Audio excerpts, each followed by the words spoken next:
Primeiro ponto que eu quero mostrar para você, a gente chama de recurso administrativo, né, hierárquico, propriamente dito, é esse galho laranja aqui, tá?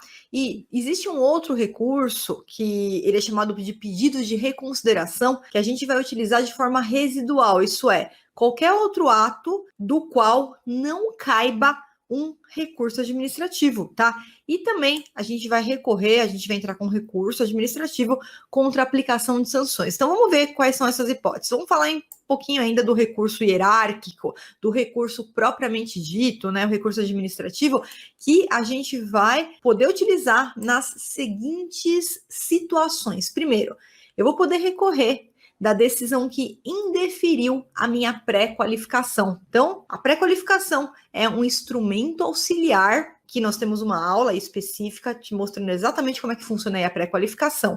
Se a decisão do órgão for pelo indeferimento da minha pré-qualificação, eu posso entrar com recurso administrativo, tá? O segundo ponto que eu posso recorrer é se eu tentar me inscrever lá no registro cadastral do órgão e for indeferida a minha inscrição. Então, sobre a inscrição no registro cadastral, sobre a alteração ou sobre o cancelamento do registro cadastral, também são atos que cabe esse recurso administrativo. Um dos recursos que a gente mais utiliza é esse aqui, ó, em relação à fase de julgamento das propostas de habilitação. Então, exatamente no procedimento, no julgamento da licitação, aquela decisão do órgão pela habilitação ou pela inabilitação, pela classificação ou pela desclassificação ali das propostas, né? A gente pode, então, interpor o recurso e aqui ele tem algumas etapas. Quais seriam, então, as etapas quando o recurso ele for interposto em função da habilitação, da fase de habilitação ou da fase de julgamento das propostas?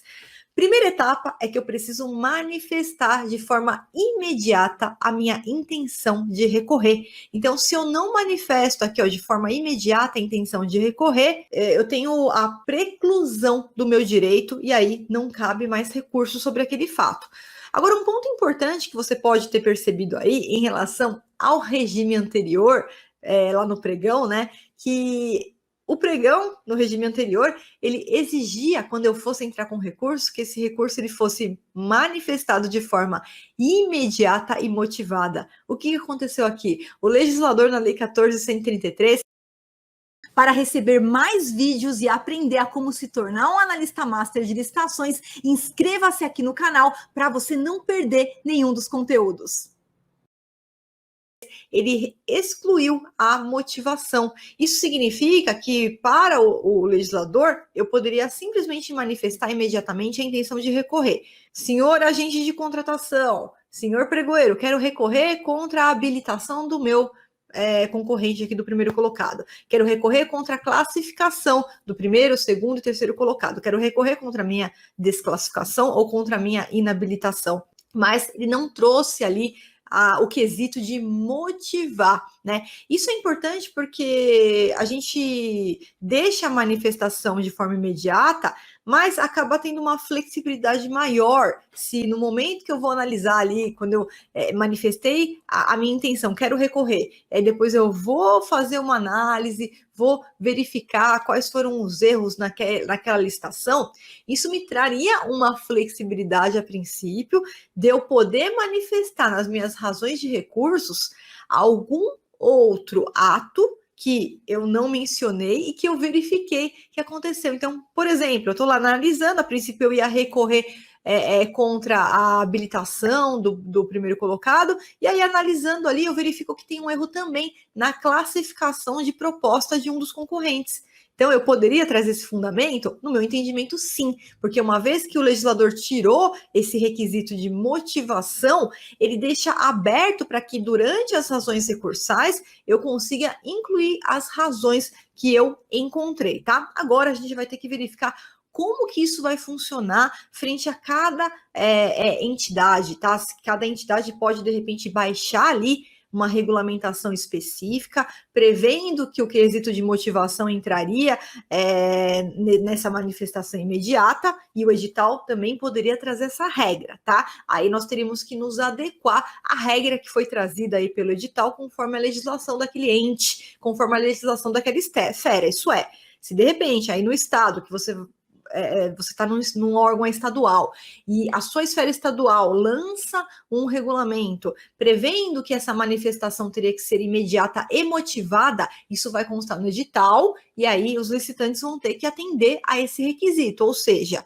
manifestar de forma imediata e motivada significa as razões que eu indiquei, que eu motivei lá nessa primeira fase, elas devem coincidir com as razões que eu vou fundamentar nesses 3 dias aqui das razões de recurso. Isso é, se eu levanto a motivação contra a minha inabilitação, somente isso, no momento que eu vou fazer aqui minha razão de recurso, eu não tenho como trazer um fato novo, não tenho como falar sobre a classificação do meu concorrente, tá?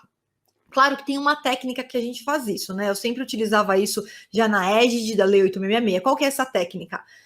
Os motivos que por algum motivo eu não vi no momento da sessão e eu não manifestei de forma motivada, o que eu faço? Eu faço as razões de recurso, coloco como recurso administrativo aqueles fatos que eu motivei de forma imediata e os fatos que eu não motivei, o que eu faço? Eu coloco assim, né? Deixo claro, olha, quanto a esses novos fatos, sei que não foram manifestados de forma imediata e motivada, mas pelo princípio da autotutela dos atos administrativos e pelo direito de petição constitucionalmente assegurado a qualquer cidadão pelo artigo 5º, inciso 34, linha A da Constituição Federal, eu trago aqui, ó, pelo princípio da autotutela também, onde os órgãos públicos eles precisam corrigir os seus atos se tiver algum vício, eu estou trazendo aqui esses fatos para que você também possa analisar, senhor pregoeiro, né?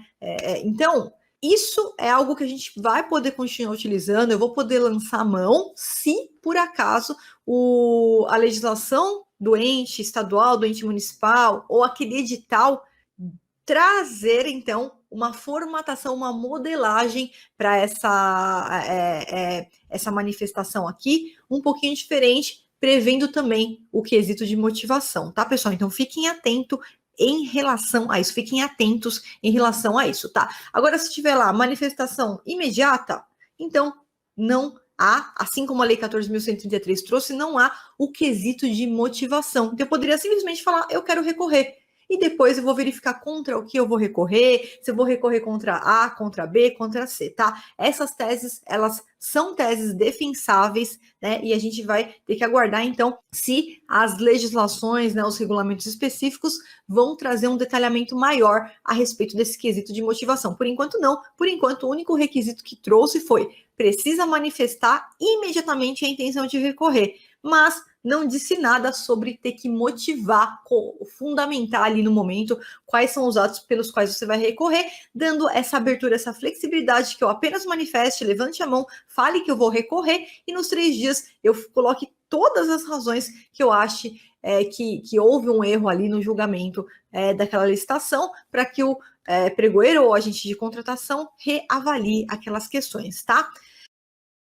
E para você receber mais vídeos para aprender a como se tornar um analista master de licitações e também ajudar a outras pessoas que precisam se tornar analistas masters, inscreva-se aqui no canal. Para isso, é só você clicar no botão inscrever-se.